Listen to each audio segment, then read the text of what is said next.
كما ينبغي لجلال وجهك وعظيم سلطانك أما بعد والصلاة والسلام على نبينا محمد صلی اللہ علیہ وآلہ وسلم۔ انتہائی واجب الاحترام، قابل قدر میرے عزیز ساتھیوں، میں نے بھی بار مرتبہ عرض کی ہے کہ جس طریقے سے جس تسلسل سے تلاوت قرآن کریم جاری ہے اس کو جاری رکھا جائے، لیکن میرے لیے ان کا حکم تھا تو میں نے بالکل زیادہ ٹائم کے لیے نہیں، 10 سے 12 منٹ میں آپ کے سامنے قرآن کریم کے حوالے سے چند ایک باتیں عرض کر دیتا ہوں، اور اس کے بعد اپنے پروگرام کا سلسلہ انشاءاللہ ہم جاری رکھیں گے۔ نبی علیہ السلام نے فجر کی نماز پڑھائی اور اسید بن حضیر رضی اللہ تعالی عنہ نبی علیہ السلام کی بارگاہ میں حاضر ہوئے اور اپنے رات کے قیام کے بارے میں عرض کرنے لگے کہ یا رسول اللہ صلی اللہ علیہ وآلہ وسلم، میں رات کو اپنے گھر میں جس جگہ پہ نماز تہجد ادا کر رہا تھا، میرے قریب ہی میرے بیٹے یحییٰ کی چارپائی تھی اور میرے اسی ہی جائے نماز کے قریب ایک مناسب وقفے پر میرا گھوڑا باندھا ہوا تھا۔ میں جب تلاوت قدر اونچی آواز میں کرتا تو میرا گھوڑا عجیب قسم کی حرکتیں کرتا اور مجھے ڈر لگا کہ ایسا نہ ہو کہ میرا بیٹا بھی قریب جو کہ آرام کر رہا ہے، اور ایک والد ہمیشہ اپنے بچوں کے آرام کا بھی خیال کرتا ہے، تو مجھے خطرہ ہوا کہ کہیں میرے بیٹے کو نقصان نہ ہو۔ تو میں جب اپنی آواز کو آہستہ کرتا تھا تو گھوڑا نہیں بگڑتا تھا، لیکن جب بھی میں اپنی تلاوت کی آواز کو بلند کرتا تو وہ پھر سے وہی حرکت کرتا جس سے مجھے خوف آتا۔ بعد میں اپنی تلاوت کی انتہا کرنے کے بعد میں اپنے بیٹے کے قریب گیا، لیکن یا رسول اللہ صلی اللہ علیہ وآلہ وسلم، میں نے خود دیکھا کہ جہاں پہ میں نے نماز ادا کی وہاں سے سیدھا اوپر آسمان کی طرف ایسی روشنی تھی کہ میں نے پہلے کبھی نہیں دیکھی۔ نبی علیہ السلام نے پورے واقعے کو سننے کے بعد آپ نے فرمایا، حسین تم قرآن کریم پڑھتے رہتے، یعنی آپ نے اس بات کا اظہار کیا کہ تم قرآن پڑھتے رہتے۔ کہتے مجھے اپنے بیٹے کا بھی خطرہ تھا لیکن میں نے قرآن روکا۔ آپ نے فرمایا جب تو تلاوت کرتا تھا تو آسمان سے اللہ تعالیٰ نے خصوصی طور پر تیری قرآن کو، تیری تلاوت کو، تیرے قرآن کو سننے کے لیے آسمان سے فرشتوں کو زمین پر بھیجا تھا، اور اگر تو تلاوت جاری رکھتا، یہ نبی علیہ السلام کے الفاظ اور کلمات ہیں، اگر تو قرآن کریم کی تلاوت کو جاری رکھتا تو ایسا بھی ہوتا کہ ان فرشتوں کو باقی صحابہ کرام بھی آ کے دیکھتے اور یہ غائب نہ ہو سکتے۔ قرآن کریم کی مجالس جب تک مسلمانوں کے گھروں میں نہیں، جب تک قرآن کریم کی تلاوت ہم نے دل سے کی اور جب تک قرآن کے کلمات ہمارے دلوں پر اثر کرتے تھے تو ہمارے حالات ایسے بھی ہوئے کہ ہم نے نبی علیہ السلام کی بارگاہ میں حاضر ہو کے عرض بھی کیا، حضور مجھ سے یہ غلطی ہو گئی ہے، آپ مجھے دنیا کے اندر سزا دے لیں، دنیا کے اندر مجھے اس کی سزا دی جائے، میں اپنے جرم کا اقرار کرتا ہوں، کسی پولیس والے نے، کسی دوسرے فرد نے مجھے دیکھا نہیں ہے، لیکن وہ جو قرآن کی جو تاثیر ہے، جو اثر ہے، وہ اس طرح ہمیں دل کے اوپر طاری ہوتا تھا، ہم اپنے جرم کا اقرار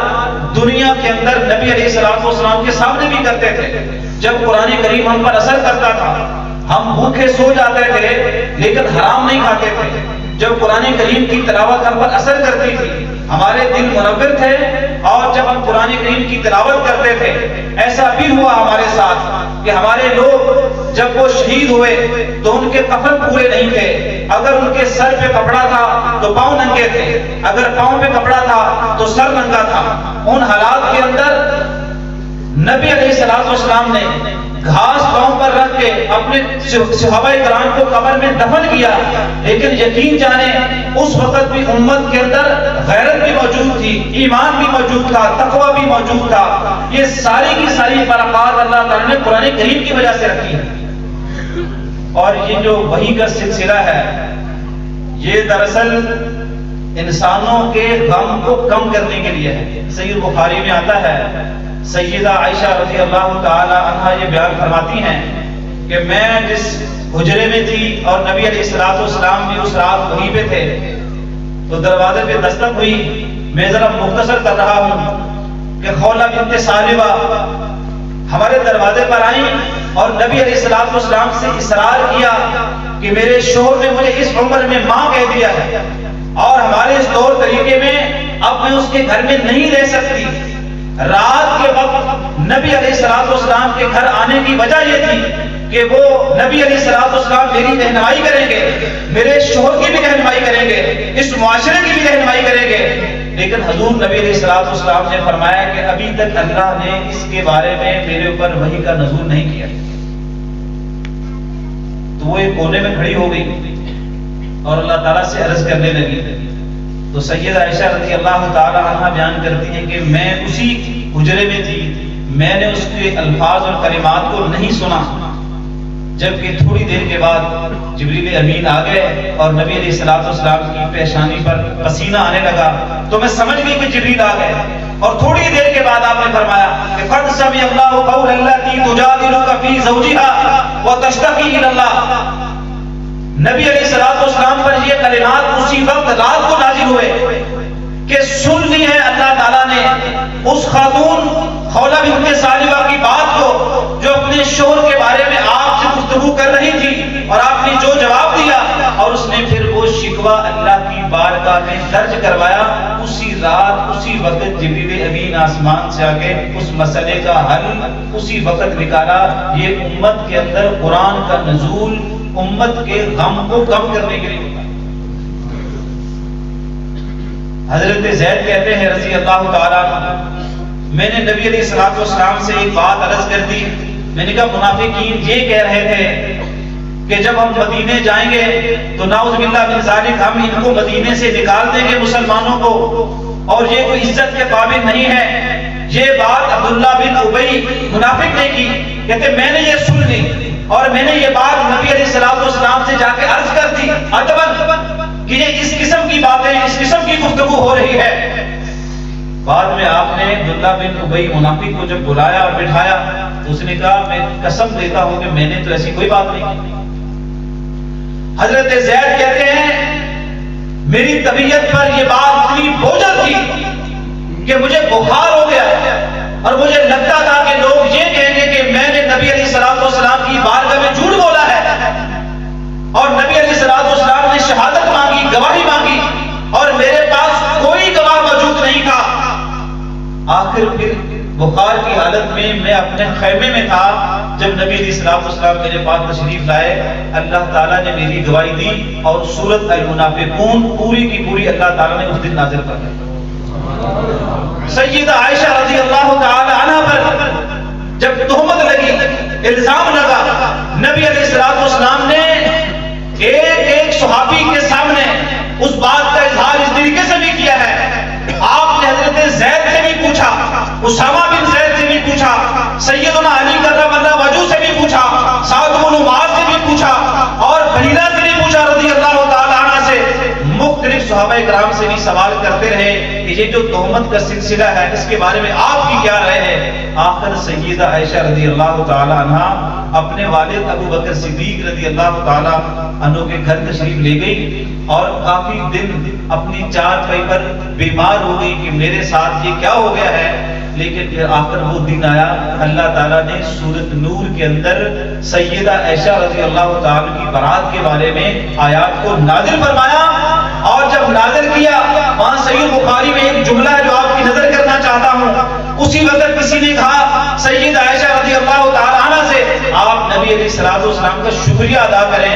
تو فوراً کہنے لگی کہ میں سب سے پہلے اپنے اللہ کا شکر ادا کروں گی، اس نے میری برات کے لیے، میری عزت کے لیے آسمان سے جبریل کو بھیجا اور وحی کو نازل کیا۔ میری بات جہاں پہ میں اس کو کلوز کرتا ہوں، ختم کرتا ہوں بات کو،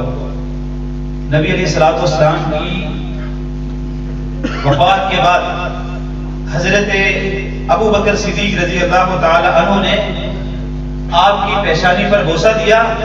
اور وہ بڑا تاریخی جملہ تھا جو آپ نے فرمایا۔ آپ نے فرمایا کہ یا رسول اللہ صلی اللہ علیہ وآلہ وسلم انقطع ما لم ينقطع احد من النبوۃ، حضور اس سے پہلے بھی انبیاء آتے تھے اور وہ دنیا سے اپنے وقت پر چلے جاتے تھے، حضور ان کے جانے سے ایک سلسلہ ایسا تھا جو کبھی منقطع نہیں ہوا، لیکن حضور آپ کے جانے سے وہ سلسلہ ختم ہو گیا ہے کہ آج کے بعد جبریل آسمان سے وحی لے کر نہیں آتے۔ عمر بن خطاب رضی اللہ تعالی عنہ کہتے ہیں ایک دن ہم ایک بوڑھی عورت کے پاس گئے، جو کہ نبی علیہ الصلوۃ والسلام اکثر و بیشتر اس کے پاس جاتے رہتے تھے، تو ہم نے دیکھا وہ بہت روئی ہمیں دیکھ کر، تو ہم نے کہا نبی علیہ الصلوۃ والسلام کے جانے کا غم تو ہمیں بھی ہے، تو اس نے کہا نبی علیہ الصلوۃ والسلام کے جانے کا غم اپنی جگہ پر ہے، اور میں اللہ کی اس تقدیر پر، اللہ کے فیصلے پر راضی ہوں، لیکن مجھے کبھی یہ سوچ سوچ کے بہت رونا آتا ہے، یہ صحیح بخاری کے اندر ہے، مجھے یہ سوچ سوچ کر بہت رونا آتا ہے کہ اب آسمان سے جبریل وحی لے کر نہیں آتے۔ تو اللہ تعالیٰ ہمیں قرآن کریم کی اس تلاوت کے اس بڑے خوبصورت ماحول کے اندر جو تلاوتیں آپ نے سنی، اصل معاملہ یہ ہے کہ قرآن اپنے دل پر اثر کرے اور عملی زندگی ہماری قرآن کے اور نبی علیہ الصلوۃ والسلام کے فرامین کے مطابق ہو جائے۔ اللہ تعالیٰ آپ کا اور میرا حامی و ناصر ہو۔ جزاکم اللہ خیر۔